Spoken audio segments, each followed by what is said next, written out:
If you ever come across a children's show called Jolly Roger, do not let your kids watch it.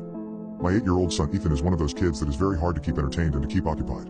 Usually after school, he will beg me to watch some TV, and so I let him watch it for an hour, but after around 10 minutes in front of the television, he is already bored. He then will move on to coloring in some other form of arts and crafts, and it will sometimes keep him occupied for an hour or two. This was the standard after school routine that was in place with Ethan. Well, that was until we discovered Jolly Roger. We first discovered the television show Jolly Roger when I was scrolling through a popular kids streaming service. We had already scrolled through many different kids shows, all of which Ethan wasn't interested in, but when the small image and the big red writing that read Jolly Roger showed up on the screen, Ethan immediately said he wanted to watch that show. In my opinion, it looked like it might have been aimed at kids a bit younger than Ethan, but when I suggested that he chooses another show, he furiously stomped his foot and insisted that that was the show he wanted to watch. I did have some work that I needed to do that day, but I decided that I would watch the first episode with him, just to make sure that it was okay for him to watch. I was fairly certain that it would be, as it was under the kids category on the streaming service, but I guess I am just a bit of an overprotective parent. So, we both sat next to each other on the couch and began to watch the first episode of Jolly Roger. A loud and happy song filled with trumpets and drums started playing as a man walked out onto the screen. He came from inside a large pirate ship, which I guess is where the show got its name, and he walked up close to the camera as the words Jolly Roger flashed up on the screen. This man wore a long-sleeved purple shirt and black denim jeans, and he had short and medium-length curly black hair that looked like little pieces of spiral pasta that emerged from his head. The thing that I noticed most about this man though was not his funny-looking hair, it was his smile. It was possibly the biggest grin that I have ever seen on anybody before. His lips were open wide, revealing perfectly straight, white teeth underneath. The corner of his lips was almost up level with his nose, and it almost looked like his lips were being pulled back in order to smile as wide as he was. This man then began to talk. "Hello kids, how are we all today? I hope we are all happy. He said in an overly excited and over-the-top voice. "My name is Jolly Roger and I hope that we can all have a good time day. We will be singing, we will be dancing, and of course, we will be having fun." At this point, it seemed like the show was definitely going to be appropriate for Ethan. He was probably getting too old for this type of show.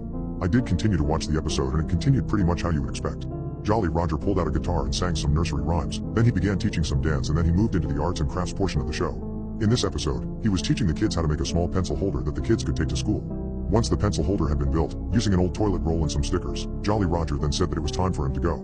"My time with you is now at an end," he told the viewer, his large smile still present. "But before I do, we can't forget to sing the Jolly Roger song." Jolly Roger then began to sing a short song. "Every day is happy, so don't be a grin dodger. So, smile big and smile wide, just like Jolly Roger," he sang while waving to the camera. Jolly Roger was right though. He did smile big, and he did smile wide. That was one thing that didn't change throughout the whole episode. He never once stopped smiling. That big, wide smile never disappeared from his face. Once the episode was finished, I decided that it would be safe for me to leave Ethan alone to continue watching Jolly Roger.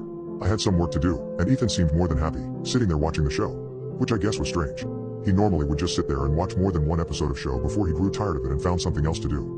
But there he was sitting perfectly still on the couch, as glued to the television. This was a good thing, I thought. It meant he was entertained and would allow me to get a few moments of peace to get on with work. I got up from the lounge and told Ethan I was heading to the kitchen, but he didn't respond to me. He was just focused on one thing. The television. I didn't think too much of it and left the lounge room and headed out to the kitchen and began to do some work. I guess I lost track of time because, before I knew it, 2 hours had passed. I hadn't heard a peep out of Ethan, which was unusual, so I guess I got distracted by my work and had forgotten to check on him. I got up from the seat in the kitchen and went back out to the lounge room and found Ethan. He was still sitting in the same spot where I left him, his eyes still transfixed on the TV. I went and grabbed the remote and paused the show and told him that it was time for dinner and that he would have to watch more of it tomorrow. He didn't protest or get mad. Instead, he just said okay, got up from the lounge, and headed to the kitchen. As he was leaving the room, I glanced at the TV and saw that he was already on to episode 6, which is much more than you will usually watch in one sitting. We ate dinner together like normal, and then I spent the rest of the night helping Ethan with his homework. It was a pretty normal night. Everything seemed to be fine until it was Ethan's bedtime. I sent him to brush his teeth, even though he claimed he didn't need to and that his teeth were fine. And while he was brushing in the bathroom, I went into his room to get his bed ready for him. I needed to tuck his quilt under his bed, and so I bent down to tuck it in. As I bent down, I noticed something sticking out from underneath his bed. It was only jutting out just an inch, so I couldn't quite make out what it was. I reached out and grabbed it and pulled it out from under the bed. It was only small, and it was quite light, and it took me a second to realize what exactly it was. It was a small toilet roll, but over the top of it was a thin layer of tissue paper, which was blocking one end. I felt something rattle inside, and so I looked down into it. Inside, there was one single tooth. It was only a small tooth, and so I knew that it probably belonged to Ethan. At this point, I heard some footsteps behind me, and so I turned around and saw Ethan standing at the doorway, one hand behind his back. "You didn't tell me that you lost another baby tooth. When did you lose that?" I asked him. "Only today," he replied. "I pulled it out myself." "What do you mean you pulled it out yourself?" I asked him, growing concerned as to why he would pull his tooth out and place it into a toilet roll. Ethan looked at me for a second before replying. "Because Jolly Roger told me to. He told me that the magic wouldn't work if I didn't do it. It was a part of his arts and crafts. He told me that I needed one of my teeth and that I also needed some of your blood." Some of my blood. Before I could finish my sentence, Ethan suddenly stepped towards me and pulled his hand out from behind his back. In his hand he was holding one of my razor blades. I don't even know how he managed to get it. I always keep them out of reach, but I guess it didn't matter now because he was holding one and he was walking towards me. I dropped the toilet roll holder and reached out my arm to grab the blade off of my son. He then swung his arm towards my hand, and I felt the pain sear through my index finger. The razor blade had left a long, narrow cut along the top of my fingertip. Blood began to emerge from the wound. Ethan then quickly bent down, picked up the toilet roll holder that I had dropped and placed it on top of my finger. I quickly pulled the toilet roll off of my finger, in disbelief as to what had just happened. Ethan then reached out his hand that was holding the razor blade, like he was giving it back to me. I snatched it off of him and began to berate him. Maybe, I was way too harsh on him, but I gave him a strong and probably quite loud talking too. He seemed upset, like he was remorseful for what he had done. I then put him into his bed and left the room, grabbing the toilet roll holder that now contained Ethan's tooth and was smeared in my blood. I went out of Ethan's room, slamming the door behind me. Something he said was beginning to worry me though. Jolly Roger told me too. I didn't know what this meant, but I knew that there was a way of finding out. I spent the next couple of hours watching through the episodes of Jolly Roger. Everything I watched though seemed normal. It was a lot of singing and dancing and through the arts and crafts section. He only ever made innocent little crafts, as you would normally see on kids shows. There was no mention of teeth or drops of your parents' blood. I didn't know where he got all of that from because it wasn't in any of the episodes I had just watched.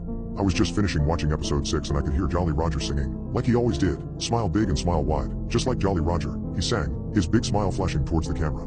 Just as he sang the words "comment just like Jolly Roger," that's when I felt it. I distinctly remember the feeling of 2 fingers, one on each side of my mouth, forcing their way inside of my mouth and then pulling upwards. I felt these fingers inside of my mouth, pulling my lips, forming a large, unwanted grin.